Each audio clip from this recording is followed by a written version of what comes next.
You to know that I'm thankful for each and every one. I thought it might be best to take a break from our studies in 1 Corinthians, and as I was trying to think of what to talk about, I had this song, number 254, if you take out your songbook. I had this in my head all week as I was teaching through the book of Hebrews to the young boys last week. I'm thankful that at least 4 obeyed the gospel. We have 4 new brothers in Christ. But then yesterday when Scott mentioned this song, I thought it was definitely fitting. I'd already made up my mind to talk about this before he had mentioned it. But I was thinking about this first line. It says, "On Jordan's stormy banks I stand, and cast a wishful eye to Canaan's fair and happy land where my possessions lie." I want to talk about that. And first we got to go back to the original story to understand it. It takes us to a scene where Joshua is finally about to cross the Jordan River and take the people of God into the promised land. But it had been a long time coming. He had waited. He had longed for it. He was ready when the rest of them weren't. He had anticipated it. And now it's finally about to happen. He's going to go into their reward. To kind of set the stage a little bit, let's go back about 400 years. And look at Genesis 12 and verse 7 and notice that God made this promise a long time ago. In verse 7, the Lord appeared unto Abram and said, "Unto thy seed will I give this land." And we know that when God makes a promise, He keeps it. And then God reaffirmed that promise to Abraham in chapter 15. Look at verse 13. He said unto Abraham, "Know of a surety that thy seed shall be a stranger in a land that is not theirs, and shall serve them, and they shall afflict them 400 years. And also that nation whom they shall serve will I judge."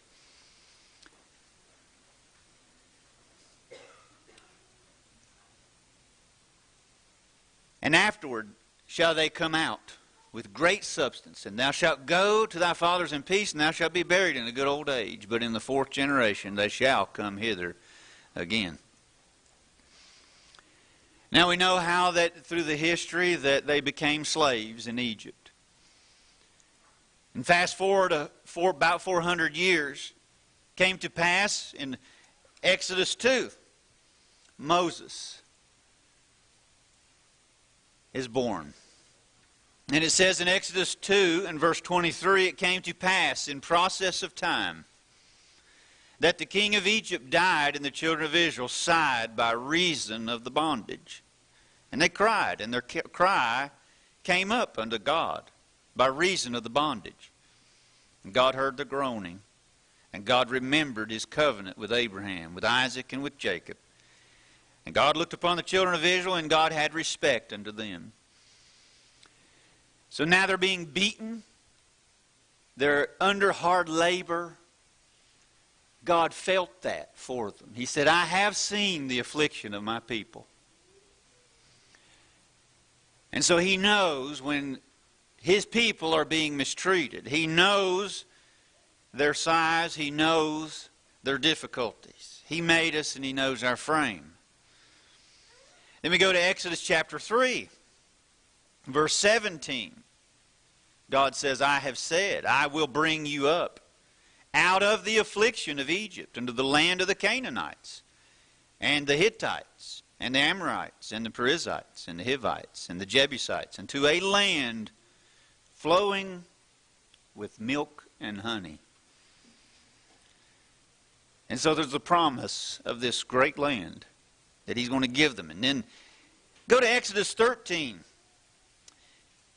We need to know that with great reluctance at first, Moses decides, "Okay, I will obey you." And God leads and Moses leads the people. And he does the speaking, or Aaron does it for him, but he obeys God. God does the rest. God does the big part. And he puts all these plagues upon Egypt to show that he's greater than the gods that they worshipped. And he brings them out of what Moses would later call the iron furnace. And that was the description of the condition they were in Egypt. And he does it with a mighty hand. And he leads them out to the Red Sea. And in Exodus 13, verse 21, it says, "And the Lord went before them by day in a pillar of a cloud to lead them the way, and by night in a pillar of fire to give them light, to go by day and night. He took not away the pillar of the cloud by day, nor the pillar of fire by night from before the people." And so while they had their backs against the wall, all they had was the sea in front of them, and the Egyptians are now coming after them. And where are they going to go? But God was with them. And God is leading them. And then in chapter 14, verse 11, all these chariots start chasing after them. And they start realizing how difficult this is. And they're afraid. And Moses says in Exodus 14, verse 11, they said unto Moses, "Because there were no graves in Egypt, hast thou taken us away to die in the wilderness? Wherefore hast thou dealt thus with us, to carry us forth out of Egypt? Is not this the word that we did tell thee in Egypt, saying, Let us alone, that we may serve the Egyptians? For it had been better for us to serve the Egyptians than that we should die in the wilderness." And Moses said unto the people, "Fear ye not. Stand still, and see the salvation of the Lord, which he will show you today. For the Egyptians whom ye have seen today, you shall see them again no more forever. The Lord shall fight for you, and ye shall hold your peace." And the Lord said unto Moses, "Wherefore criest thou unto me, speaking to the children of Israel, that they go forward? But lift thou up thy rod, and stretch out thine hand over the sea, and divide it, and the children of Israel shall go on dry ground through the midst of the sea." And then we see how they cross over. In Exodus 14, verse 19 through 27, they cross over on dry ground. There's a wall on the left and a wall on the right. They get across, and then God closes up the sea upon Pharaoh and his army. And so all of their oppressors and the bondage that they had for so long has now ended. And they're celebrating in chapter 15 with a great song in honor of God's redemption. And they talk about God, who is a God of war, and how he saved them. And you can read about that in Exodus 15. But it didn't take them long to forget of how much God loved them and saved them and his promises. Now, what's happening is, now they're going to take and cross a smaller barrier, if you will. They've already crossed the Red Sea. They've already came out of Egypt. And there's a smaller body of water called the Jordan River. And they're supposed to cross it, but while Joshua and Caleb were ready to go over, the rest of the people lost faith. And they lost heart. And because of that, they had to wander in the wilderness for 40 years. And Joshua and Caleb had to wait. Now fast forward that 40 years, and Moses is about to die, and Joshua is about to take the people in. But Moses taught them another song in Deuteronomy 31. Look at verse 19. Deuteronomy 31:19. God says, "Now therefore write ye this song for you, and teach it to the children of Israel. Put it in their mouths, that this song may be a witness for me against the children of Israel. For when I shall have brought them into the land which I swear unto their fathers, that floweth with milk and honey, and they shall have eaten and filled themselves and waxen fat, that they will turn unto other gods, and serve them, and provoke me, and break my covenant. And it shall come to pass, when many evils and troubles are befallen them, that this song shall testify against them as a witness, for it shall not be forgotten out of the mouths of their seed. For I know their imagination which they go about even now, before I have brought them into the land which I swear. Moses therefore wrote this song the same day, and taught it the children of Israel. And he gave Joshua the son of Nun a charge, and said, Be strong, and of a good courage. For thou shalt bring the children of Israel into the land which I swear unto them, and I will be with thee. And if you'd like to read that actual song that he wrote, it's in chapter 32 of Deuteronomy, the first 43 verses. I encourage you to write that down, go home and read that. Then Moses died, and now Joshua has now brought the children of Israel, and he's now standing on Jordan's banks. In Joshua chapter 3, notice what happens as Joshua brings them to the Jordan River. Now we're at this point. Now Joshua's ready. He had to wait through all of that. Toil and trial and death and sorrow and difficulty. Watching the people of God fail along the way. And having to wait and wait and wait. And now the moment has come. And in Joshua 3 verse 1, Joshua rose early in the morning, and they removed from Shittim and came to Jordan, he and all the children of Israel, and lodged there before they passed over. That is the scene that this song is drawing us to. They're on the banks of the river, finally about to get it into their reward after all of that time of waiting.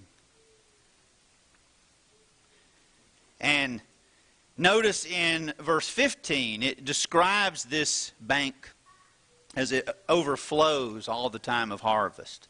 So when the song talks about on Jordan's stormy banks, that's the reference to the physical place. But if you'll look earlier in the chapter, in verse 3, they're to follow the ark, which represents the presence of God. They're going to have God with them. That's the biggest and most important part of this whole thing, is having God among them. And verse 4, he reminds them that you need to follow him because you have not passed this way before. Do you have to know all the details of the land? Do you have to know how it's all going to work out? Do you have to know all of that in order to follow God? But he tells them in verse 5, sanctify yourselves, and that's important. The purification of God's people in order to go into the promised land. And so now as I think about this and think about this whole story and what the song is talking about, he's now applying this to us like it's an allegory. These are real events that happened, but now how do we apply it? We are now, said in the song, to be standing on the banks of that river. On Jordan's stormy banks, I stand. What's that talking about? Well, as they came out of Egypt and crossed the Red Sea, that's very much like us who came out of our bondage, not of physical slavery, but the bondage of sin. When we were baptized into Christ, and we put on Christ by his death, burial, and resurrection, when we crucified our old self in repentance, and we were immersed in water and contacted the blood of Christ, we came up a new creature, saved out of the bondage of sin. That's very much like us coming out of our Egypt. But very much like how they came out of Egypt and then some died in the wilderness. Now Joshua and the next generation are going to cross over the Jordan. That's like us facing death and crossing over into our promised land, not the physical land of Canaan, but heaven, into the presence of God himself. And the song says, as I'm standing on this bank, we're all going to face this at some point. Teach us to number our days and apply our hearts to wisdom. One of these days, we are all going to stand there. Now the question is, do we have that wishful eye? I love that phrase. That wishful eye. What are you thinking about? Are you ready? Are you ready to enter into the joy of the Lord? Are you drawing back in doubt and difficulty? Or are you looking with it with anticipation? I'm going to get to see my Lord face to face. And whatever I've dealt with in this life, it will all be worth it. All of that toil. The storminess of this life. I'm going to get to go in. And if we've met the Lord's conditions of grace and mercy, we can all enter in. It's available to all who will. Are you casting that wishful eye? I really want to think about that longing to enter into that land. I don't want to drift back in my heart and want to go back into our spiritual Egypt and sin. There's nothing back there for us. Those of you who have been saved by the blood of Christ, don't reminisce about the old days. There's nothing there. We were without God. There's nothing. I mean, it's so interesting how that the children of Israel were longing for the garlic and the cucumbers and the leeks. And they forgot about the difficulties of that bondage. I mean, there's no amount of pleasure when we were living in sin that was worth being without the blessings in God's family. Being accepted and adopted into His family and being right with Him and being forgiven and having that hope that anchors us. It gives us stability in these stormy times. That I long for that day. In Hebrews chapter 11, in verse 16, when it talked about the patriarchs who were sojourning in that land, it wasn't the physical land even for them that they were looking for. They were looking for a better country. You and I, we want to enter our promised land, and it is better. We need to remember that. There's nothing in this life that even compares, and the difficulty is not even worthy to be compared with the glory that shall be revealed in us. That's what Paul says. In Philippians 1:23, you can see the desire of Paul as he faced difficulties. Writing with bonds. While he's in chains, he's writing to a people in Philippians 1:23, and he says, I have a desire to depart and to be with Christ, which is far better. Don't you know it's going to be better on the other side? Can you taste it? Hebrews 6 and verse 5 talks about those who were once enlightened and have tasted of the heavenly gift. Can you taste it? Can you get the taste in your mouth and just feel it, what it's going to be like? Where there's no more temptation. I'm not going to have to fight with this flesh and this body's pull any longer. I'm not going to have to worry about any other thing any longer. No more anxiety. No more fight that we're having to deal with. Can you taste it? And the powers of the world to come, that's talking about wanting that and longing for it. When you close your eyes at night and you're laying there in your bed, are you thinking and longing and picturing being with your Maker, being with Christ? In 2 Corinthians in chapter 5, when it talks about how that we're going to lay off this tabernacle, and he's talking about our body. It's like a tent. It's temporary. It's not meant to last. And he says, so we look at the things that are not seen. And so we need to connect our spirits with His. And know that if the earthly tabernacle that we have should be dissolved, we have a building. Not made with hands. Eternal in the heavens. Look at what Paul said in 2 Timothy chapter 4 as he anticipated the end of his life. He knew his time was drawing near. I can almost picture him having a gleam in his eye as he said these words. I have fought a good fight. I have finished my course. I have kept the faith.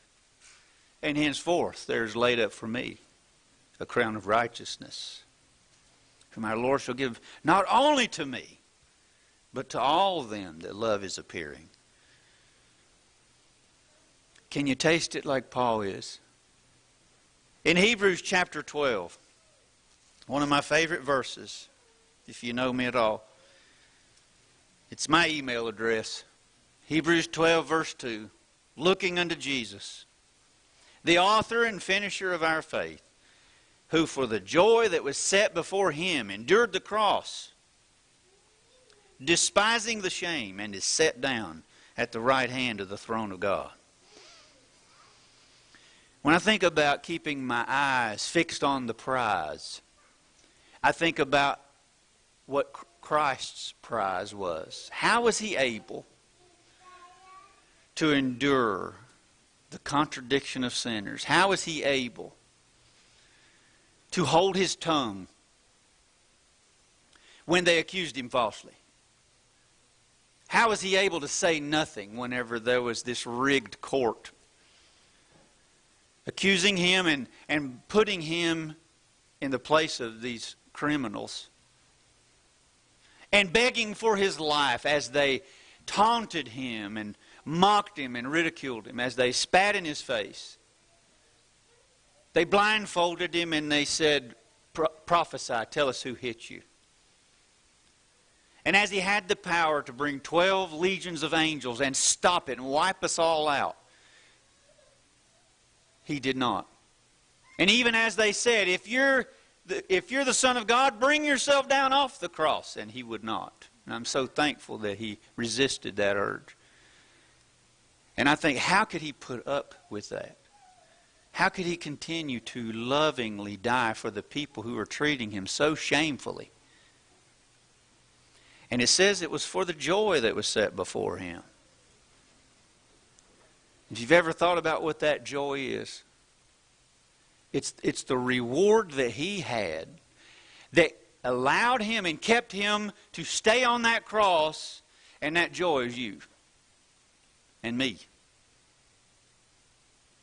We are His joy. We were worth it for Him to endure that. And so now I'm going to look to Him, and you need to look to Him as the author and finisher of our faith. That whatever we endure in this life, it is nothing. It's inconsequential. It's like the pearl of great price. We should sell all that we have in order to be able to obtain this, because it's worth more. If you gain the whole world and lose your own soul, what does that profit? And if you miss heaven, you missed all there is. That is the reward that God has. It's not the physical land. And if you deal with weeping for now as a Christian, you might sorrow, but it's not as the world does. Weeping may happen for a moment, but joy comes in the morning. When Joshua spent that night on the banks of the river, could you imagine the excitement? I don't know how much longer we have, but we're going to spend the rest of our time to the will of God. We've spent enough of our time to our own self and our selfish desires. In John chapter 16, before Jesus went away, look what He said to the apostles. He's telling them, I'm going to leave you. And He talks about it being a little while. And He's feeling for them. But He's encouraging them to hang on because it's only short.